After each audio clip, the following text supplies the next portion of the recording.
यहाँ 1 इंच जमीन के लिए भाई भाई का कत्ल कर देता है। खाली है, सुनिए, सुनिए। एसडीएम कोर्ट की बजाय एक जज को और नियुक्त किया जा सकता है उसी भाई जगह उसका पर। मैंने दे दिया ना आपको। सवाल नहीं सुनिए होता। सुनिए, एसडीएम का कोई पावर कोर्ट बनता दिया ना, कारण क्या है? तोड़ने वाले लोग, बाहरी लोग, कोई एक व्यक्ति ने नहीं किया है। देश की रीढ़ की हड्डी किसान है। इसी रीढ़ की हड्डी की 8 महीने से आंदोलन चल रहा है, कोई सुन नहीं रहा है। दिक्कत ये है। आप लोग तो बिना सिर पैर की बातें करते हो कि हमारा देश सशक्त हो रहा है, किसान बेवकूफ नहीं बनने वाला अभी। चीज समझ नहीं आ रहा है, सशक्त किस मामले में हो रहा है, विकास कहाँ हो रहा है? क्योंकि अगर जीडीपी देखें तो लगातार नीचे गिरती जा रही है। पिछले 45 साल में इससे ज़्यादा बेकार हाल जीडीपी का नहीं हुआ था, अनएम्प्लॉयमेंट का। सुन मेरी बात, मैं किसान की बेटी हूँ, जेडीपी वगैरह तो मैं जानू को नहीं, मैं इतना जानू। आप लोग तो बिना सिर पैर की बातें करते हो कि ये मेरी अपनी स्ट्रेटेजी है, मैं इसको एक्सप्लेन नहीं करना चाहती। बायस्ड बीजेपी पत्रकार है या सिर्फ पत्रकारिता कर? जब तो हम हर जगह मिलेंगे आपको, जहाँ भी प्रॉब्लम होगी वहाँ सोनाली फोगाट आपको जरूर खड़ी मिलेगी। सवाल क्या है आपके दूसरे?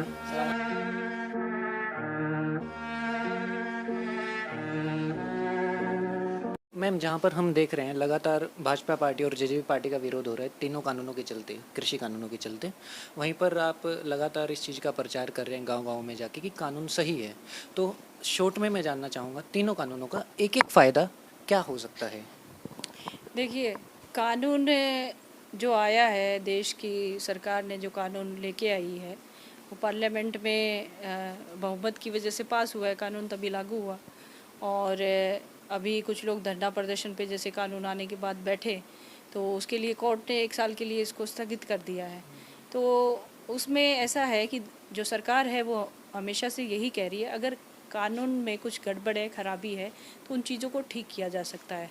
और सरकार हमेशा इसकी पहल भी करती है और बार बार कहती है।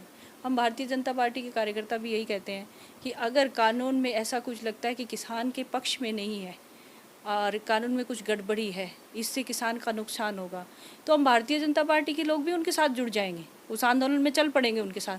क्योंकि जब किसान देश की रीढ़ की हड्डी है, वो सशक्त बनाने के लिए देश में ये कानून लेके आई सरकार। अगर उससे अगर नुकसान होता है तो भारतीय जनता पार्टी के कार्यकर्ता भी तो किसान ही है ना। हरियाणा प्रदेश में जो ज़्यादातर किसान है। अगर हम जानना चाहें, जैसे जब मीटिंग चल रही थी किसान नेताओं की और सरकार की, जिसमें आखिरी मीटिंग में ये बात हुई थी कि 15 चीज़ों में से 13 को हम बदल देंगे, सरकार का ये कहना था। लेकिन किसान ये चाहते थे कि नहीं, पूरा का पूरा स्क्रैप कीजिए, हम दोबारा से मीटिंग करके बाद में बनाइए ना। तो जिस चीज़ में 15 में से 13 चीज़ें अगर गलत है तो पूरी खराब ही हो गई ना वो चीज़। क्या कौन कौन सी चीज़ें गलत हैं? पहली तो जो कानून बनाया गया है जिसके कॉन्ट्रैक्ट फार्मिंग है, उसके अलावा मंडी को जिस तरीके से फ्री किया जा रहा है, बिना रेगुलेशन के किया जा रहा है, तो खराब ही करेगा सिस्टम। कॉन्ट्रैक्ट फार्मिंग में क्या गलत है? इसमें किसान को सबसे बड़ी जो उसमें दिक्कत है कॉन्ट्रैक्ट फार्मिंग में कि उसमें न्यायालय को बाहर कर दिया गया है। वो कह रहे हैं अगर कुछ दिक्कत हो जाती है, किसान लगा लीजिए मैं किसान हूँ और आप मालिक है उस कंपनी के, अब कुछ दिक्कत हो जाती है, डिस्प्यूट हो रहा है, तो एसडीएम के पास जा सकते हैं। न्यायालय के पास जाने का बंद कर दिया है रास्ता। एसडीएम उसके पास जाएगा, उसके पक्ष में जाएगा जिसके पास ज़्यादा पैसा होगा। ये सीधी सी बात है। ऐसा बिल्कुल नहीं है, ये ईमानदार सरकार है और एसडीएम सरकार का हिस्सा है। और उसके लिए जैसे कमेटी गठित की तो उसको एसडीएम को मुकर्रर किया इसके लिए। और एक बात मैं आप लोगों से पूछना चाहती हूँ आपके माध्यम से कि जिस तरह से हम कॉन्ट्रैक्ट फार्मिंग की बात करते हैं कि इससे हमारी ज़मीनों पे कब्जे हो जाएंगे, हम न्यायालय में नहीं जा सकते। हम पिछले कुछ 100 सालों से हमें मालूम है कि हम लोग ज़मीन ठेके पे देते हैं बिना लिखत पढ़त के। जब कोई कागज़ ही नहीं होता तो न्यायालय में कैसे जाएगा व्यक्ति? कागज़ के बेस पे ही कंप्लेंट करेगा, न्यायालय में जाएगा, तो वहाँ तो हम कुछ नहीं कर रहे। जब अपनी इच्छा से हम ठेके पे देते हैं, लेते हैं ज़मीन, वहाँ तो कुछ नहीं है, कागज़ नहीं है। नहीं, मेरी बात पूरी होने दीजिए। यहाँ पे कॉन्ट्रैक्ट करार कर रहे हैं हम लोग, उस करार में सारी चीज़ें लिखी जाएंगी और उसमें किसान को ही अधिकार होगा, वो अपनी कंडीशन लगाएगा, अपने हिसाब का मूल्य तय करेगा, सारी चीज़ें किसान के पक्ष में होगी। और हरियाणा और पंजाब का किसान ऐसा नहीं है किसी को अपनी ज़मीन पे कब्जा कर लेने देगा। जब कंपनी सामने खड़ी होती है तो उसके पक्ष में सरकार भी खड़ी होती है। ये चीज़ सीधी सी है। एक और जैसे आपने कहा कि जब हम पहले बिना कागज़ के भी करते थे काम, तो क्या होता, गांव के किसी बंदे को या शहर के किसी बंदे को देते थे जिसके साथ जान पहचान होती थी। कंपनी का कोई रिलेशन नहीं होता है किसान के साथ में, वो सीधा वो पर्चा लेके आएंगे जिसमें किसान ने साइन किया है, और ज़्यादातर किसान अनपढ़ है। ये भी एक सिस्टम है। वकील उनके पास रखने का पैसा नहीं होगा, एसडीएम सीधा सीधा कंपनी के पक्ष में खड़ा होगा, क्योंकि जहाँ पे हम देखते हैं पैसे वालों के साथ ही पुलिस खड़ी हो जाती है। अभी ये थोड़ी देर पहले का एक केस आपने, एक बंदा देखा आपके पास आया, उन्होंने शिकायत दी कि उनके बच्चे का अपहरण हुआ, कार्रवाई नहीं हुई क्योंकि पैसा खिलाया जा रहा है एसएचओ वगैरह को। हमारे सामने उन्होंने एसएचओ को फ़ोन किया, फ़ोन नहीं उठाते हैं। ये सिस्टम है अपना।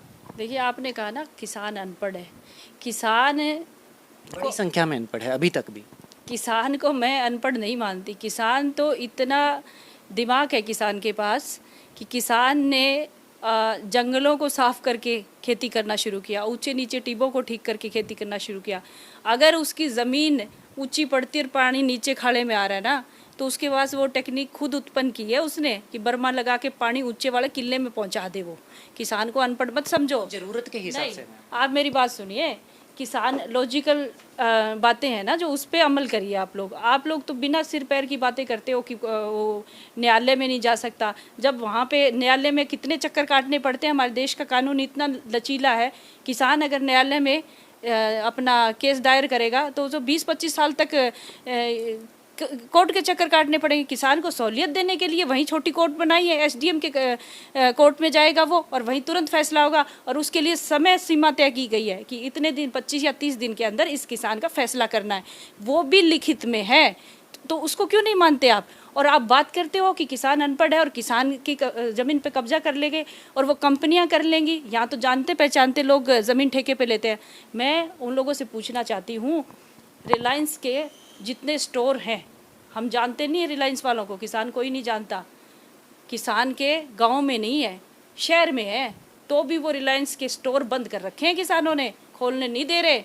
बड़ा ताकतवर है रिलायंस ग्रुप, तो फटक नहीं सकता क्योंकि कारण है आंदोलन चल रहा है। अकेला किसान कुछ नहीं कर पाएगा। स्टोर में कारण है आंदोलन चल रहा है। सुनिए, स्टोर में पड़ा सामान भी रिलायंस का एक पत्ता तक नहीं हिलने दे रहे। टोल बंद किए हुए किसानों ने, आंदोलन चल रहा है। जब उसके लिए सारी टीमें बना दी, एसडीएम का कोर्ट बना दिया, समय सीमा तय कर दी, तब किसान को सवाल ये है, एसडीएम कोर्ट की बजाय एक जज को और नियुक्त किया जा सकता है उसी जगह उसका मैंने दे दिया ना आपको। उसका जज नियुक्त नहीं हो सकता एसडीएम को ले। उसके लिए वो भी उसी के समान है ना। नहीं समान नहीं होता। सुनिए, एसडीएम का कोई पावर कोर्ट बनती है ना, कोर्ट बनेगी, फैसला होगा, सारी चीजें वैसे ही होंगी, लेकिन वहाँ पे सालों लग जाते हैं फैसले होने में, इसलिए न्यायालय के लिए अलग रखा गया है। और दूसरा, जब हम अपनी ज़मीनें रिलायंस जैसे बड़े ग्रुप को देंगे, तो जब हम उसी की ज़मीनों को, उसको स्टोर को नहीं खोलने दे रहे हैं, तो क्या हमारी ज़मीन पे कब्जा कर लेने देंगे? यहाँ 1 इंच ज़मीन के लिए भाई भाई का कत्ल कर देता है, और वो क्या अपनी ज़मीन पे कब्जा कर लेने देगा? ये आपकी बात सही है कि तो जमीन करने वाली बात है। कॉन्ट्रैक्ट फार्मिंग की जो बात करी, मैंने आपको बताया, ये गुमराह करने वाली बात है। दूसरी पार्टियों के लोग हैं, कांग्रेस जैसे लोगों के, कांग्रेस पार्टी के लोगों के बहकावे हुए लोग हैं जो वहाँ पे बैठे हैं। उनको लगता है कि हमारा देश सशक्त हो रहा है, किसान बेवकूफ़ नहीं बनने वाला। अभी अगर बेवकूफ़ बनेगा तभी हम अपनी सत्ता में वापस आ सकते हैं। ये तोड़ने का काम कर रहे हैं। देश विकास हो रहा है। एक चीज समझ नहीं आ रहा है, सशक्त किस मामले में हो रहा है, विकास कहाँ हो रहा है? क्योंकि अगर जीडीपी देखें तो लगातार नीचे गिरती जा रही है।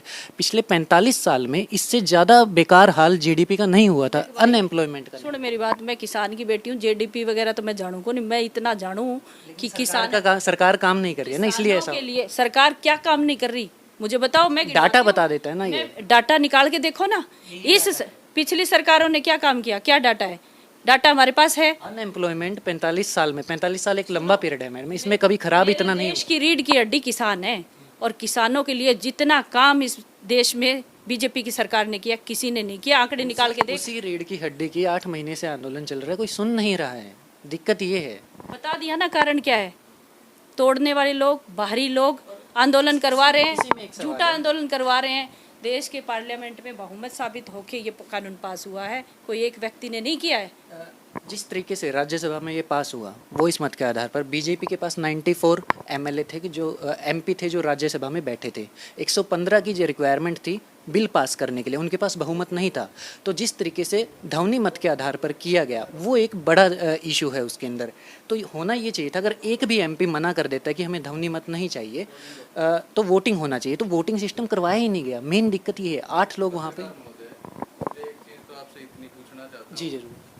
बंद है ना कि आप एक ही बात को बार बार बायस्ड बीजेपी पत्रकार हैं या सिर्फ पत्रकारिता कर रहे हैं? जब मैंने आपके सवाल का जवाब दे दिया उसमें उस बात को फिर दोहराने की जरूरत नहीं, दूसरा सवाल पूछिए। ठीक है, मैं नेक्स्ट दूसरी बात, आपकी चीज़ का जवाब दे देता हूँ। सरकार पावर में है, इस वजह से हम इनसे सवाल कर रहे हैं और हमारे पास ये नेता नहीं है। नहीं, सरकार पावर में फिर भी आंदोलन हो रहे हैं ना, उनसे भी पूछो जाके। उनसे हम रेगुलर गलत पूछते रहते तरीके हैं। से ये उन्हीं की आंदोलन चीज़ें करें। हैं जो मैं आपको कह रहा हूँ। हाँ, हमने तो पढ़ी उनको है, मैंने उसके अलावा उन्होंने ही कहा उनको है मैंने सब। समझा दिया भाई, उनको गुमराह किया जा रहा है। कॉन्ट्रैक्ट फार्मिंग में ऐसा कुछ नहीं है। यहाँ 1 इंच जमीन के लिए भाई भाई को मार देता है, क्या वो कब्जा कर लेने देगा? खत्म हो गया ना यार, बार बार उसके पीछे उसका जवाब यही है, क्या कब्जा कर लेने दोगे? और कुछ नहीं नहीं बोल करने रहे दोगे। मतलब ये एंड कर रहे हैं आप यहाँ पे? नहीं, मतलब आप उसी अच्छा, question को बार-बार उस पूछ सवाल रहे पे हो, नहीं उस होगा, कुछ- ठीक है। कॉन्ट्रैक्ट फार्मिंग पे और नहीं उसके होगा। इनके मुंह से कुछ निकलवाना है, नहीं वो नहीं, निकल वैसा रहा नहीं है। हम ऐसा पर्सनल कुछ है वो नहीं चाहते हैं कि कुछ अलग से निकले या ऐसा कुछ हो। और इन्हीं चीज़ पे सवाल डिस्कशन क्या है होगा। आपके दूसरे? सवाल बता दो। जो फ्री मार्केट हो रही है, रेगुलेटेड शुरू हो। नहीं, मैं कानूनों के बारे में अभी एक्सप्लेन नहीं करूँगी कुछ भी, ओके। जो भी है मैंने कॉन्ट्रैक्ट फार्मिंग पे बता दिया। बाकी मैं अगले हफ्ते से मैं दूसरे कानून के बारे में बताऊंगी, फिर उससे अगले मैं तीसरे के बारे में बताऊंगी। ये मेरी अपनी स्ट्रेटेजी है, मैं इसको एक्सप्लेन नहीं करना चाहती। करप्शन पे बात कर सकते हैं। देखिए, साफ साफ दिख रहा है कि जितना करप्शन दूसरी सरकारों में हुआ है, सारे हर आदमी तो रो रहा है। बीजेपी की सरकार में एक भी भ्रष्टाचार का कुछ निकाल के बता दो, कुछ नहीं है। इसीलिए सवाल ही नहीं पैदा। तो कुछ लोग और चोरी बताओ। करके देश से निकल जाते हैं। कुछ विजय कुछ माल्या है और है, कितने सब तो कुछ निकल जा बताओ रहे हैं। और दूसरा सवाल पूछो। स्विस बैंक में ज़्यादा इनकम हो रही है, मतलब जो पैसा है ज़्यादा नोट बढ़ता करो जा इनके रहा है। सवाल, नोट आप कर सकते हैं, नोट सर्च करने में इजी रहेगा बाद में। हाँ, नोट करो इनके सवाल, देंगे आपके सवालों के जवाब देंगे आगे। तो अभी आगे कंटिन्यू करें क्या या फिर क्या करें? नहीं, आप और बताओ सवाल, मैं बताऊंगी फिर। भाई मुझे सवाल बताओ, सवाल बता दो ना। ये वाला नोट करो भाई। क्वेश्चंस बहुत ऐसे होते हैं, मतलब एक पॉलिटिशियन देखो, हम लोग यहाँ गांव में Google नहीं है। ज़मीनी स्तर पे काम कर रहे हैं। हम नहीं जानते कि पार्लियामेंट में अभी सारी चीज़ें 100 की 100% हमें नहीं पता है। 100 की 100% मैं बताऊंगी, उन चीज़ों पे हम बहस नहीं कर सकते। आप हमारे प्रवक्ता से पूछो ये चीज़ें, आपको मैं फोटो दे दूँ। बीजेपी का प्रवक्ता आपको बता देगा इन सवालों को जवाब दे। हम प्रवक्ता तो है नहीं, हम तो आम कार्यकर्ता हैं।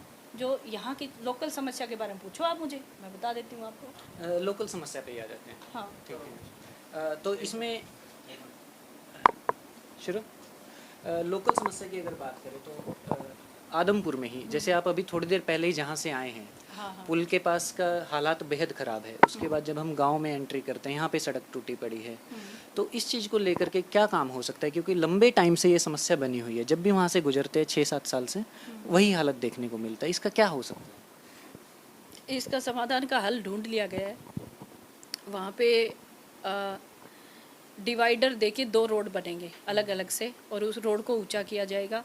और पानी को निकालने के लिए आज ही अधिकारियों ने अपना बात मैंने की है, तो आज ही वो शुरू करेंगे, पानी निकालेंगे। और उस पर गाड़ियाँ मंगवा ली गई है रोडे की, जो रोडे उस पर डाले जाएंगे ताकि थोड़ा ऊंचा होके उनको असुविधा ना हो अभी फ़िलहाल के लिए। और जब बारिश जैसे बंद हो जाती है तो उसके बाद इसका काम तुरंत स्टार्ट हो जाएगा। इसका एस्टिमेट भी बन चुका है। और ऐसी ही समस्या जो है लंबे टाइम से हिसार में भी देखने को मिल रही है, तो वहाँ पे क्या सिस्टम हो सकता है? क्योंकि इतनी हालत ख़राब है ना, एक तो अगर बारिश आई तो उससे लोग परेशान हैं, सिर्फ उसकी खबर आती है। बारिश का पानी हट जाए तो सड़कें इतनी बेकार है, स्पेशली जो 7 रोड साइड, इसकी 12 क्वार्टर साइड की जो सड़कें हैं, एक्सीडेंट के हालात बने रहते हैं हर टाइम। जाने वाला बंदा सोचेगा कि भाई किसी और सड़क से बरवाला जाएंगे। विधानसभा में आता है ना 12 क्वार्टर, मील गेट एरिया। हिसार के लिए। हाँ, मील गेट एरिया, हाँ। उसमें आता है बरवाड़ा हल्के में। हाँ, तो देखिए, वैसे मैं डॉक्टर कमल गुप्ता जी की जहाँ बात करती हूँ, हिसार के विधायक, पूरा हिसार को अच्छे से चमकाया हुआ उन्होंने। चाहे आप पार्क देख लो, चाहे सड़कें देख लो। लेकिन अभी लगातार जैसे ना बारिश को जितना मापा गया है वो पहले की संख्या में ज़्यादा हुई है। लगातार 3 दिन बंद नहीं हुई बारिश, तो उसमें ऐसे हालात कई बार बन जाते हैं। अब समस्याएं जैसे निकल के आई है, अगर भाई रेगुलर बारिश हो तो उसमें क्या क्या कमियां हैं, तो उसके लिए तुरंत उन्होंने कहा है कि भी इन समस्याओं का समाधान हम पहले करेंगे। और कमल गुप्ता जी हमेशा लोगों के बीच में रहते हैं, वो रोज़ मतलब कहीं ना कहीं शहर के अंदर ही पाए जाते हैं, किसी न किसी कार्यक्रम में लोगों के बीच में। तो उनकी लोकप्रियता इतनी है कि उनको पीछे दूसरी बार विधायक बनाया है लोगों ने, हिसार शहर के लोगों ने। रही बात बरवाड़ा में जो 12 क्वार्टर मील गेट एरिया आता है, तो मुझे लगता है कि उन विधायक भी वो भी अपना काम कर रहे हैं और ज़्यादा मुझे लगता है कि उन्हीं से बेहतर होगा पूछना कि आप वहाँ की जानकारी उनसे लें, विधायक से। और जहाँ रही है सरकार की बात, कि हम भारतीय जनता पार्टी की सरकार है, हम कार्यकर्ता हैं, तो हम हर जगह मिलेंगे आपको। जहाँ भी प्रॉब्लम होगी वहाँ सोनाली फोगाट आपको ज़रूर खड़ी मिलेगी। आप हिसार से भी संबंध रखते हैं क्योंकि आप वहाँ के निवासी हैं, इस वजह से हिसार के बारे में बात। मेरे को एक और पत्रकार महोदय ने कहा था कि ऐसे ऐसे जैसे मिलगेट एरिया की तरफ पानी भरा हुआ है, तो मैंने कहा भी ज़रूर वो लोग अगर आके मिलते हैं मुझसे, तो मैं, क्योंकि मैं रेगुलर अपनी विधानसभा में रहती हूँ, अगर वो मुझसे आके मिले, मुझे लिखित में कुछ देते हैं, तो मैं उनके समाधान के लिए उनके साथ चलूँगी और उनकी समस्या का निवारण जल्दी करवा देंगे। एक और है, मैं अवगत कराना चाहता हूँ क्योंकि आप उसके लिए जिम्मेदार तो नहीं हैं, लेकिन फिर भी आपके माध्यम से आपकी पार्टी के लोग जो हिसार में काम करते हैं उनके पास पहुँचे। एक हमने एक रिपोर्ट किया था, हिसार के अंदर एक गैंग काम करता है, बाइकर गैंग। हाँ, वो जब गाय पकड़ते हैं लोग, गाय की समस्या बहुत ज़्यादा है और हिसार उसकी वजह से सबसे गंदे शहरों में से एक है देश के, गायों की वजह से इतने एक्सीडेंट होते हैं, कचरा हर टाइम रहता है। तो जब उसको पकड़ने के लिए जाता है, ऐसा नहीं कि निगम काम नहीं कर रहा है, डेली पकड़ी जाती है, पुलिस की गाड़ी भी रहती है, बावजूद उसके पुलिस कमज़ोर पड़ जाती है, वो कुछ करती नहीं है, एक्शन नहीं लेती है, लोग भगाते रहते हैं गाड़ी आगे। 25 से 30 बाइक हर टाइम नगर निगम के लोगों को परेशान करती है और पुलिस अवगत है इस चीज़ से। ऐसा नहीं है कि पुलिस को मालूम नहीं है, हर टाइम PCR रहती है, रत्ती भर भी काम नहीं करते वो लोग। बाइकर क्या करते हैं? गायों को भगाते हैं। हमने इसके ऊपर पूरी एक रिपोर्ट की है, बावजूद उसके ना पुलिस ने कोई एक्शन लिया है अब तक, ना किसी और ने। भगा देते हैं, मतलब नगर निगम की गाड़ी गायों को लेने आती है तो वो गायों को भगा देते हैं। भगाते हैं वहाँ से, आप- पुलिस के आगे आपकी गाड़ी बात अड़ाते में हैं। ना मेरे को दम लगता है। मैं भी कई बार क्रॉस करती हूँ उधर से, क्योंकि मेरा रूट जो है आदमपुर आने का, वो पड़ाव से होके हिसार पड़ाव से होके। मैं भी हमेशा देखती हूँ कि गायें भरी रहती है, काफ़ी संख्या में गायें, वो रोड पूरा जाम रहता है। तो ये सोचने वाली बात है, आपने बहुत अच्छी मुद्दा उठाया। अब इसको और अच्छे से उठाइए ताकि जल्दी काम हो जाए और नगर निगम इसको थोड़ा सा मतलब सीरियस ले ले, इसको कि शहर को साफ। निगम सीरियस है, निगम सीरियस है, पुलिस सीरियस नहीं है। या तो पुलिस डर रही है या फिर पुलिस को पैसा जा रहा है, सीधा। सीरियस हो जाएगी। आप मीडिया वाले हैं, आपकी आवाज़ में बड़ा दम होता है, आप थोड़ी सी आवाज़ को उठाइए, पुलिस भी सीरियस हो जाएगी। और मुझे लगता है कि लोगों को परेशानी हो रही है तो वो अपने आप भी उनको कंप्लेंट लेके जाना चाहिए, उनको खुद भी कंप्लेंट लेके जाना चाहिए, सचेत होना चाहिए, क्योंकि रोड जैसे जाम होता है। मैं भी हिसार शहर में रहती हूँ, मैंने भी मेयर साहब से 1-2 बार बात की थी। मैंने उनको कहा था भी ये जो पड़ाव चौक से आगे जब हम वहाँ जाते हैं अपना, किसी भी तरफ जाइए लगा रहेगा वो तो। पड़ाव से हम जाते हैं अपना, ये मार्केट है ऑटो मार्केट, वहाँ तक गायें कतार में बैठी हुई होती है, सड़क पूरा जाम होती है। तो अच्छा किया आपने, आज दोबारा से बात करते हैं अपने मेयर साहब से, देखते हैं रिजल्ट क्या रहता है। नहीं तो फिर आप फिर मिलते हैं 10-12 दिन के बाद, हम लोग ही कार्रवाई करवाते हैं फिर इस पे। इस मामले में SP से मिलना चाह रहे हैं, देखते हैं कब टाइम। बिल्कुल मिलिए, और ये तो बहुत अच्छा काम करेंगे अगर आप ऐसा करते हैं तो। या तो जिनकी गायें हैं वो अपने घरों में बांधे उसको, या फिर गौशाला में छुड़वाया जाए। क्योंकि शहर में ना हम आए दिन सोशल मीडिया पे देखते हैं, एक बच्ची की मैंने देखी 3 दिन पहले एक वीडियो, जिसको गायें सींगों से पलट के पटक दिया है, लेकिन वो शुक्र है वो बच्ची बच गई है। तो कई बार ऐसे हादसे हो जाते हैं, अनचाहे हादसे जो पशुओं की वजह से हो जाते हैं, तो उस पर ध्यान देना बहुत ज़रूरी है। शुक्रिया। उम्मीद करते हैं कमल गुप्ता इस चीज़ को देखे और काम करे इस चीज़ के ऊपर। शुक्रिया मैम।